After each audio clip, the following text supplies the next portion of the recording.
Bulldozer चलना शुरू हो गया है और गरीबनगर में रेलवे की जमीन पर बने सैकड़ों এটা কোনো দেশভাগের সিন নয়, এটা হচ্ছে মুম্বাইয়ের বান্দ্রায় যে সমস্ত বাংলাদেশি রোহিঙ্গারা বসবাস করতো। তোমরা অলরেডি সবাই জেনে থাকবে যে রোহিঙ্গা উচ্ছেদ শুরু হয়ে গেছে। बांग्लादेशी मुक्त मुंबई करना है।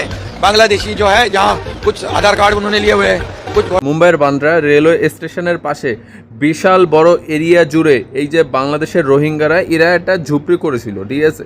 मुंबई के बांद्रा में बुलडोजर चलना शुरू हो गया है और गरीबनगर में रेलवे की जमीन पर बने सैकड़ों अवैध घरों को गिराया जा रहा है। बांद्रा टर्मिनस को ज्यादा बड़ा बनाने के তো लिए এখানে পুলিশ এদের 3বার ওয়ার্নিং দিয়েছে, 3-4 দিন ওয়ার্নিং দিয়েছে যে তোমরা এখান থেকে চলে যাও, তোমাদের এই ঘর বাড়ি মোটামুটি উড়িয়ে দেওয়া হবে ভেঙে ভেঙে।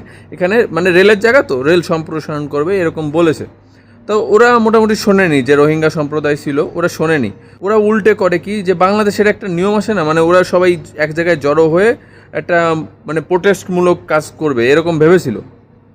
তো সবাই রীতিমতো এক জায়গায় জড়ো হয়ে পুলিশের বিরুদ্ধে ওরা অ্যাকশান নেবে এরকম।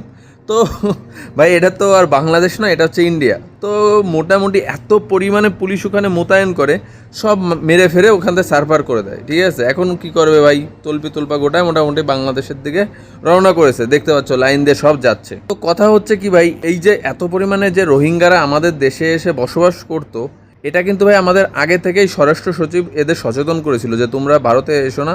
ভারতে কিন্তু তাও ওরা ঘুষপেটিয়ে মানে হচ্ছে লুকায় চোরা এদিক ওদিক করে এসছিল, ঠিক আছে। তো এখন মোটামুটি সব শাল্টিং হয়ে যাবে, চাপ নিও না, সব সিস্টেমে চলে আসবে, বুঝতে পেরেছো।